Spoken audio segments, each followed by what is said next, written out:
In the last couple of decades, what I have focused on are business applications and delivering IT automation and IT scalability to our business clients. I started, like most people in corporate America, in jobs of various kinds, all the way up to director and delivery manager. But then Yeah. in 2010, I founded SpinSpire along with a couple of friends. What we had focused on is because an IT manager and delivery manager director, I had actually dealt with IT companies who were my suppliers.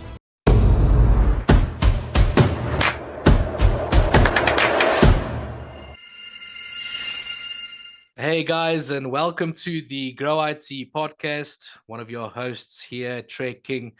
And today we are very excited to have our guest, Mr. Jitesh from SpinSpire. And we'll be diving into his story a little bit today, as well as what it is his company does, and then some engaging insights, as usual, into the technology industry. So make sure to stick around for this one. But without further ado, Jitesh, welcome to the Grow IT podcast. Thank you, Treg. I appreciate you having me, and I'm also looking forward to having some fun and Thanks for discussing it. Yeah. Yeah, sure. No, thanks for hopping on. Jitesh, if you kindly would, just introduce yourself to the listeners out there and just tell us a bit about your background, a quick snippet or two about your story. Absolutely. So my name is Jitesh Doshi. I grew up in India, but I have been my workspace has been in US throughout for the last decades, I guess. And I started this company. I've worked in IT for, yeah, like I said, several decades, and been helping businesses apply IT, and to not just reduce costs, but also scale their business up, Yeah. serve their customers better. So a lot of customer service related applications and servicing. And so in 2010, I suppose, I started SpinSpire. So SpinSpire is who I work for. I have been doing that since 2010. And I had partners that I started with that we eventually, bought out. But Yeah. we were founded for the express purpose of delivering value in IT and exceeding expectations in the way that business spends a lot of money on IT, and Yeah. there are too many projects that go waste, I guess, or they fail to deliver the promises that IT makes, right, and business expects. If you don't mind, just to quickly introduce yourself and tell the listeners just a bit of your background and a snippet of two of your story, please. Yeah, absolutely. So I've been in IT for a couple of decades, and what I have been focusing on, I've been very hands-on. So I've been with you know on in the cloud and on Linux. I was one of the early users adopters of Linux, and I'm talking about 1991, when Linux was not even 1.0 at that time. Oh But in any wow. case, yeah. So, but in the last couple of decades, what I have focused on are business applications and delivering IT automation and IT scalability to our business clients. I started as most people in corporate America, in jobs of various kinds, all the way up to director and delivery manager. But then Yeah. in 2010, I founded SpinSpire along with a couple of friends, and what we had focused on is because an IT manager and delivery manager director, I had actually dealt with IT companies who were my suppliers, and to tell the truth, I realized that me as an IT director and delivering to my business partners, Yeah. and me as the client manager, Mm. and being the customer of these IT companies, I didn't feel that we were delivering as IT. We were not delivering the value that we need to deliver to business. There was a lot of expense, a lot of people involved, but not as much. I mean, we made big promises, of course, and then we failed to deliver really the business value. And that's what SpinSpire is all about. That Okay, gotcha. so so SpinSpire is about basically um, solving the business problem in the right way, such that Mm. it is long term supportable, long term maintainable, and yet it does not too many frills. Basically, a lot of people focus a lot on the UI and the styles and all that, but the actual functionality needs to be solid, robust, and solve the business function problem that we are trying to solve, right? And Yes. that's where the focus is. And so we have been working with IRS, Nike, American Family Insurance, um, Florida Blue, the Blue Shield of Florida, and so many other companies, and of many smaller companies that you might not have heard of. Yeah. And what we do is um, implement internal applications and public facing ones. And these are basically business operations, servicing. As you can imagine, in insurance, there's a lot of agent management, etc. And the goal is, and it's a mix of web applications and mobile applications, as well as a lot of backend integration. And the goal is to deliver maximum value in minimum time and expense, and that's what we are focused on. Excellent. Tell me, Jitesh, like you've mentioned, obviously you've been at this for quite some time. What was it initially that made you to get to that decision to say that, what, this is the industry, this is what I'm passionate about.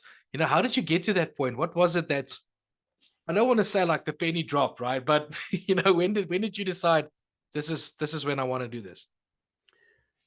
So I think in my last job in corporate America, I had suppliers who basically I asked them to send me an estimate for a certain feature, and they told me that, okay, yeah, we will send you the estimate in 2 weeks. And Yeah. then 2 weeks later, or maybe longer, they sent me an estimate that was crazy long, and it was a very simple thing that I was asking them to do. And in the meanwhile, I also had a team in house, and I told that team, and under obviously close supervision and guidance, they basically delivered in the time that the other team, the supplier, sent the estimate. Yeah. So I told them that, thank you for the estimate, but we have already implemented the functionality. Yeah. So Already done it. right, exactly. So as, and that's when I realized that you know th- in being inside the company, there are so many constraints, and we were basically made to use that supplier. That's the other Mm, thing, we were forced to use the supplier. So the mm. supplier, regardless of the fact that I could not use his product or his proposal or estimate, they were still getting paid. Okay, so that's when I decided that, okay, this is not going to sustain, right? Yeah. So that's when I decided that I should strike out on my own, start Mm. a company that basically specializes in high value, high speed execution. And the industry, obviously, you asked about the industry, that you start where you what you're familiar with, right? And I was in the insurance industry, so that's where I started.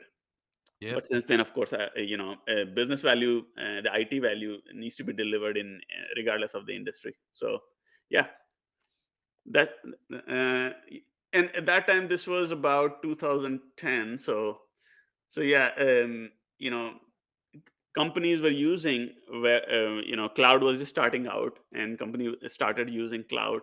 Of course, since Yeah. then cloud has become a behemoth, right? But Yes. yeah. It's cloud, cybersecurity, and AI. Those three are like the buzzwords, right? Currently in the Mhm. markets. Yeah.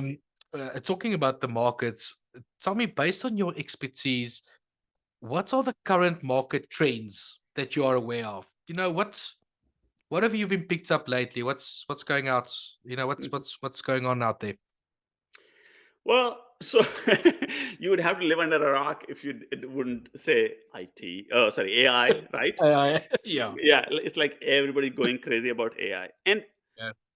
and when I was talking to, when this whole thing started, before all this, we were already doing machine learning and you know with big. So we were already doing delivering IT projects with machine learning, but then ever since OpenAI and ChatGPT came along, the whole thing, the game changed, right? Yeah. Uh, so at that time, I told my colleagues that, listen, there are hype cycles. Everybody was going to do blockchain a few days earlier, and so on and so forth.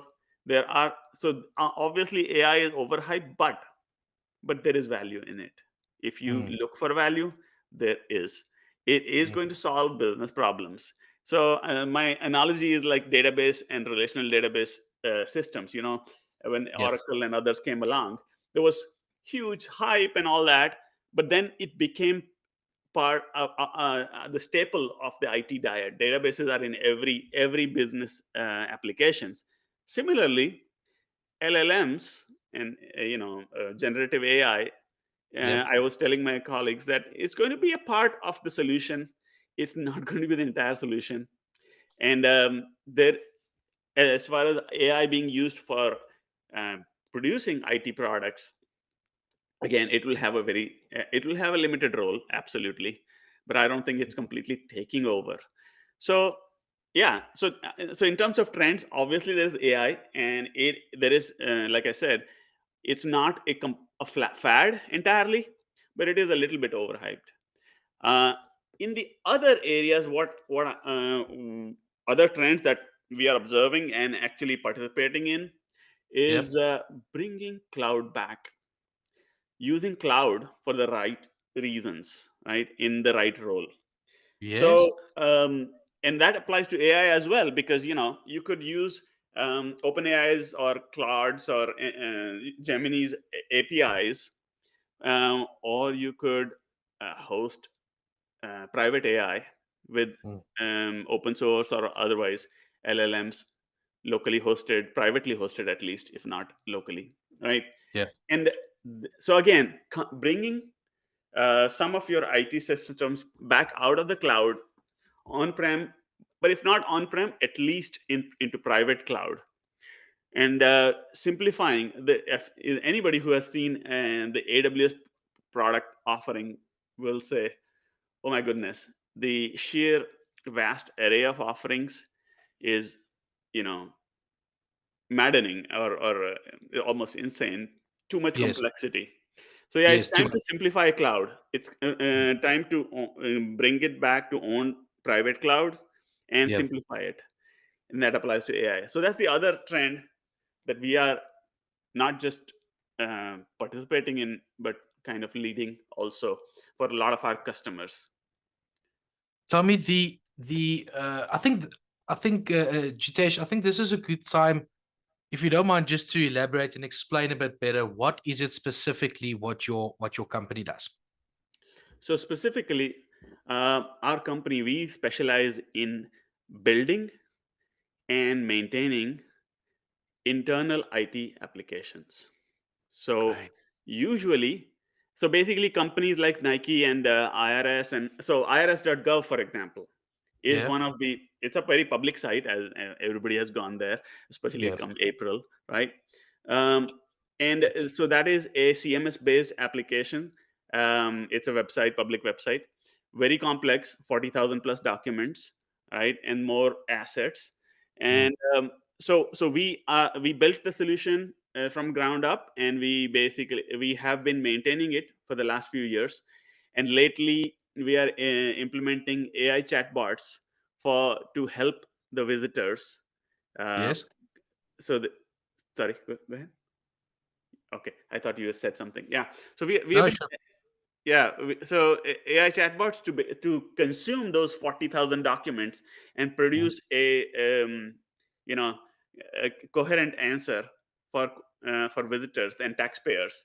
Of course, it is not meant to be legal advice or tax advice, but so with all the disclaimers, but still Yeah. explain that in plain English.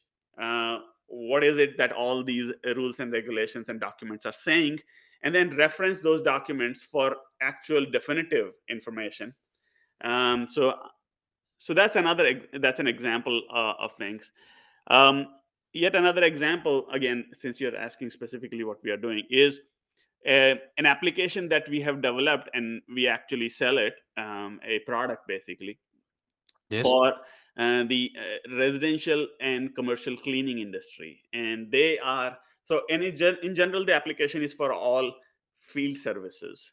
So Mm. anybody who has one or more persons going out in the field, possibly to the customer's location, and traveling throughout the various locations, and then providing services. This could be residential cleaning, commercial cleaning. This could be home health services. This could be plumbers, electricians, and you know cable installers, etc.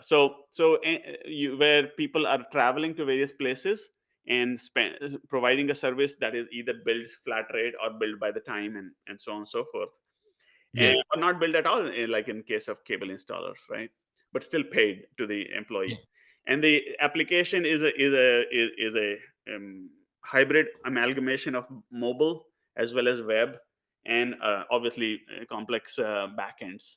And and the goal, and it's a complete operations management and the service management application that covers the entire business operations, from scheduling to providing services to billing to reminders to point billing. Like A to Z.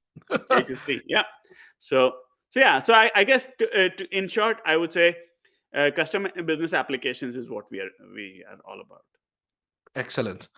Um, I would like to pick your mind if we can maybe move a bit backwards to more holistically have a look at the, at the business itself, or in the industry rather as well.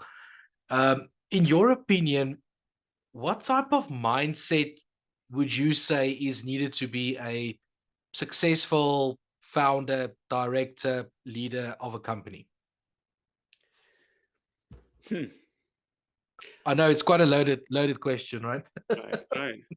Well, so there are multiple aspects. Well, one, I will just go back to harping on my main um, um, pet peeve, which is value. Mm, Seeing how IT can deliver value, and focusing on the business problem and not on whiz bang technology, and just right. So that's one part of it. But the other part of it is people, uh, and that means relationships between people, and mm. that means your customer, having understanding, listening to them, focus, Yep. understanding their challenges. Similarly to my team, my delivery team, and understanding their challenges. There is always a disconnect, right? Customer has certain needs and challenges, and desires, goals, and the team, of course, needs to understand them. Teams has no goal other than to satisfy the goal of the customer, should not, right? um, but they have constraints, right? Yep. so Yep. so I think to be a successful IT leader, it's about understanding the the limitations of technology, what it can and cannot do, Mm, and then mm, also understanding the objectives that your business customer has. And once you connect the dots between these two, that's when success is delivered. And and first of all, success is delivered. I didn't say success is achieved, because mm. only when you deliver success, Yeah. that itself is the very definition of achieving success. So yeah, if Mm. you define your success achievement as success for my customer, i think I think That's quite profound. And if you don't mind, just to latch on that, I'm thinking about the younger generation, right? Wanting to be into the entrepreneurial market, wanting to put down their footprints. Is there maybe one or two things that that you're willing to share of, let's call them golden nuggets, that you've learned in your career up until now? Just some advice that you would give to the younger generation wanting to enter this market. Yeah, I think first of all, of all the careers that are somewhat attractive, Yeah, um, IT, or more specifically programming and application development, etc., is has fairly low barrier to entry. The whatever barrier is there is perceived barrier. Okay, it doesn't that's actually interesting. exist, Yeah. and so therefore, uh, I mean, therefore, don't be discouraged Mm. by the perceived barriers. They're not real, and if you're willing to put in the work, the effort, there are and find yourself a good mentor. But that's the key thing. You don't want to be spinning your wheels, so find yourself a good mentor. And there are a lot of good people out there in my industry. um, I have myself mentored about probably 50 people. um, Mm. and uh, and once you have somebody to show you the general direction, I Yeah. think this can be a very good career. And then once you are in that career, that's the other thing. Don't get satisfied with your paycheck. And so there, try to deliver the things that you're actually responsible for to earn your paycheck. Yeah. And you can do that if you are diligent about it. You can do that in half the time that was allocated to you. And then don't waste the other half, Yeah. because the other half is where you play. You make your job very satisfying and fulfilling. You play, you explore, because IT is, of all the various um, industries, IT industry is the most exploding with diversity. So make sure you are aware of what other people are doing and dabble in things in the other half of the time. And 90% of what you're learning will not, you might never actually use it directly, and that is Yeah. not a waste, because the 1% or 10% or whatever percentage that you will use, plus just the general awareness of what's out there, Yeah. that's what will make you super productive and super valuable in your day job, in the first half of the job. And Yeah. that's where you will bring innovative solutions, because of the second 50% that you're doing, the exploration and the dabbling. And so I Yo, think, if you do that, if you make that a principle of your career life, of your work life, then you will always be valuable. You will delight your customers, exceed their expectations, and do what I hope everybody in my industry does, is deliver excellent value. So value. I think just what you said now, I think value is the big message of today. I can fully understand why your business and yourself, why you're so successful. I need to thank you, Jitesh, for coming on today. You know, providing us with this good insight, and I'm sure there's a lot of people that's learning a lot from this and making some notes. So thank you for your time. Thanks for hopping on. I know you're a busy guy. Appreciate you. Just lastly, if you don't mind, to mention, where can they get hold of you? yeah, absolutely. I mean, they can, first of all, find us at spinspire.com. Spinspire, right here, you can see. Yeah, And so that's the website, there's the contact form, etc., or just email info@spinspire.com. But we also have a YouTube channel, where we have a bunch of tutorial videos and mentoring sessions yeah. for I saw a various couple of them. kinds of technology. So yeah, YouTube, and so just a search for Spinspire on YouTube, or otherwise just spinspire.com. Excellent. Thank you so much for coming on. All the best to you guys. Appreciate it. Thank you, Treg. Thank you.